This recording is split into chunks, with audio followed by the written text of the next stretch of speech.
Pep Talk UK, Pro Beez on the north side. Them guys. My side. I'm delighted to be joined by someone I'm welcoming to the side from the east side, right? Is that right? The east side. East side? Hey, delighted to be joined by super middleweight Umar Sadiq. How you doing, bro? I'm good, man. I'm good. Thank you for welcoming me. Even though when I first moved to London, I actually lived in Tottenham, so okay. I was initially a Northerner. So you weren't a Tottenham Hotspur fan, were you? Nah, I was an Arsenal fan. I was a glory hunter. Thierry Henry, Bergkamp, them guys. Yeah? But Arsenal was still North London, so you know it wasn't that bad. It wasn't that people that supported Manchester United and never even been to Manchester in their lives. But yeah, good to be here.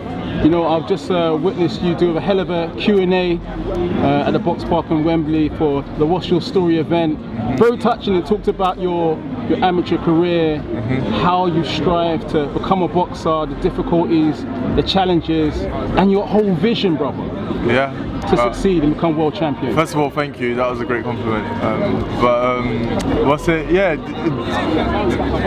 I had to sort of encapsulate everything into as few words as possible. So it was the short story of all the questions they asked me, but I think I did a good job of getting the points across to help people understand not just me better, but also boxing and how they may be able to approach it if they decided they wanted to box. So yeah.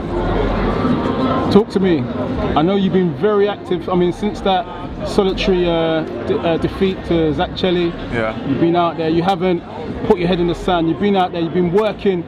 I'm out here. 3 victories since. I'm out here, B. And you're out there again. I'm out here, B. It's keeping active. That's the name of the game, bro.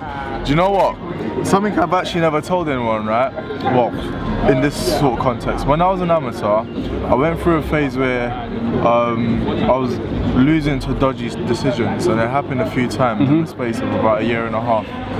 And anyone who knows me on a personal level will tell you I'm one of the most, if not the most, committed, disciplined athlete you would meet. So I just got to a point where I was just like, boxing is not actually my only option in life, you know. Like, I can apply this discipline to anything else and be good in life. And so I ended up not boxing for about 2-3 years because of that. You know, I did a lot of great stuff. I mean, I travelled, did a lot of charity work abroad, did a lot of backpacking, and you know, I found myself a lot. I did so many things. It was a great period of my life, but I feel like the consequence of that is that I'm now not where I would have been in boxing had I stuck at it. So the reason why I bring that up is because you know, with the thing like with the Zach thing, it's easy to say or to take a step back and think, you know, oh, I'll take some time out, or is this really for me if I've taken it so early? But really, the whole point of making mistakes is to learn from them, right? And I don't even think it was a mistake, but it's just a lesson learned. And it's, you got to be consistent, man. Consistency is the key behind everything. Like, I don't know anyone who's successful in anything that wasn't consistent through it. The come up is hard, man. You know what I mean? Like, every single person has gone through ups and downs, but the fact that every successful person is saying, look, it wasn't straightforward, that in itself really has an undertone that says I was consistent. So you know, it's one of the philosophies I've decided to live my life by, and I did decide that before I turned pro as a boxer. So, you know, regardless of what happens, I'm staying consistent, staying on it. So, you know, I moved on, worked out my setup, arranged my setup so that I'm happy with it. I came back, stopped 2 guys that, well, one that doesn't get stopped, and I gave away 4 kilos in weight. Another one that doesn't really get stopped, but when it does get stopped, it's usually a bit messy or whatever. You know, I had him bouncing up and down the floor, and he retired after the 2nd round. And then the 3rd guy, had the hardest head ever. It was hurting me to punch him, literally. Like by round 3, I was like, I'll jab him, and I'd think, oh, just don't throw a backhand because it might just hurt a bit too much. Like, his head was that hard. But it is what it is. Got a dominant win over him over 6 rounds, and now I'm fighting Luke Blackledge, who's on. That's right. Yeah, that's a really good fight. I'm excited about it. Very experienced campaigner. I remember seeing him in there with the likes of Callum Smith a few years back. Yeah. I mean, Callum Smith had a vicious knockout. Oh, Callum Smith dumped him out. But you know what? Woo! Callum Smith's, you know, he's touted as the best super middleweight in the world right now. I think he has a good claim to that. He's got a brilliant left hook, and it was the left hook that done it. Rocky Fielding stopped him as well, but either way, he's been in good company, man. I mean, he was a reigning, not just like he won the Commonwealth title, like he was a reigning Commonwealth champion. He also challenged for a British title, which I think was against Callum Smith or Rocky Fielding. Both gone on to win world honours, so you know, no shame in getting stopped by them. And yeah, but not to overly blow his trumpet, you know, like the guy, he's a good boxer, he's experienced way more seasoned than I am. It's part of the journey, right? It's part of the journey. Yeah, part of the journey, but recently he's not been in the best of his form. Saying that though, I do realise that I have to be on my A game to beat him. If you're not in your A game against him, you stand a chance of losing or having a fucking hard night. So with that being said, I'm training really hard to turn up on my A game, and yeah, I'm looking forward to it. Brilliant. So, I mean, how can people get tickets? You can get tickets from topboxerSadiq.com. Obviously, we're doing big things in it, man's got my own site and that.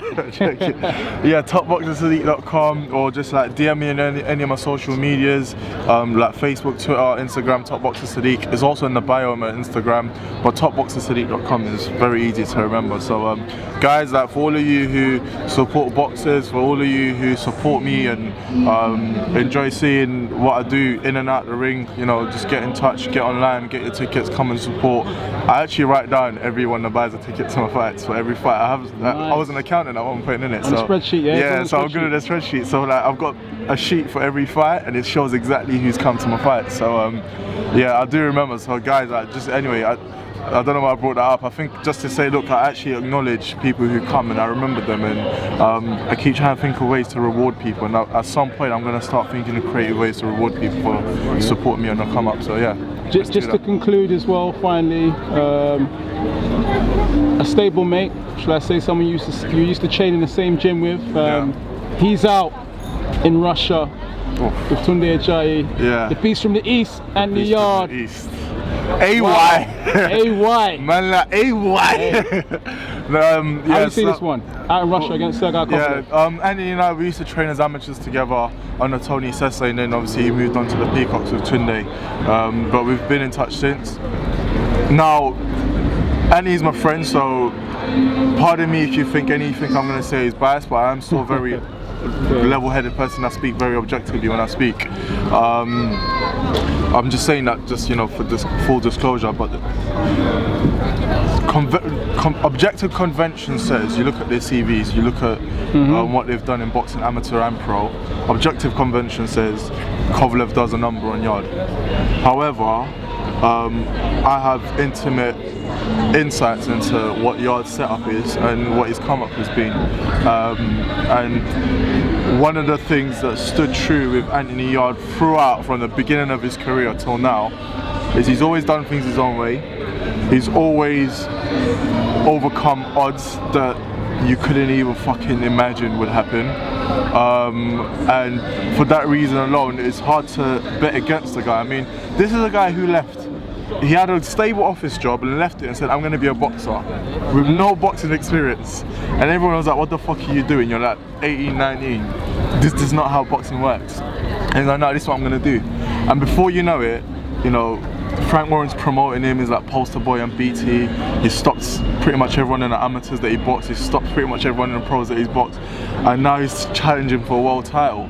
So that's just a snippet into one aspect of the things he does. So like, when you go from that to where he's at now, where no one could ever fucking... Who would have guessed that a guy that didn't go to the Olympics, then boxed for GB, was going to be the poster boy for BT, getting a world title shot in what, 4 years of his professional career? Adidas ambassador and all of that. So, you know, he's a guy who defies odds, and I feel like I'm talking a bit too much now, but the point is, I've learned through the things that Anthony's proved in his life journey so far to always give him a fighting chance, and obviously being a friend of his, I only wish him the best, and I recognise that winning this fight absolutely changes his life. It makes him an instant star, more so than he is now, I guess. And so I wish the best for him. And you know, we've only got one more week until we find out. And you know, Anthony, you're out there. Obviously, I'm not there. I'm training for my fight. Plus, I wasn't gonna go to Russia unless you're gonna pay for me to come. So yeah, all the best. So, what do you reckon? Points victory, knockout. I mean, Tunde's he's been consistent. He keeps saying it's going to be a knockout.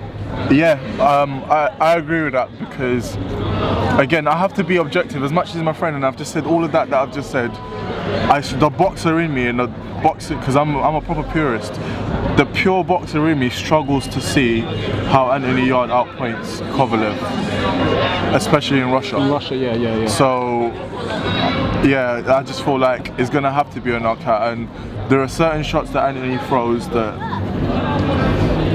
harder than you think they are from watching, and they're faster than you think they are from watching, and I wouldn't divulge what they are obviously. I know at this point it's probably too late, but I still wouldn't. So he's in there with a very good chance of knocking out Kovalev, and ideally that's what he does. Right, it's been a pleasure. Thank you for having me, man. We'd like to thank the man himself, top boxer, Umar Sadiq. You know. 14th of September, York Hall, Frank Warren Show, Umar Sadiq, the second coming, working my way up to the top. I'm taking on all comers, ranked higher than me. I'm working towards becoming undisputed super middleweight champion of the world. I'm saying it out there, it's put out there. It's not about the people, it's about the positions they're in, it's about where it gets me.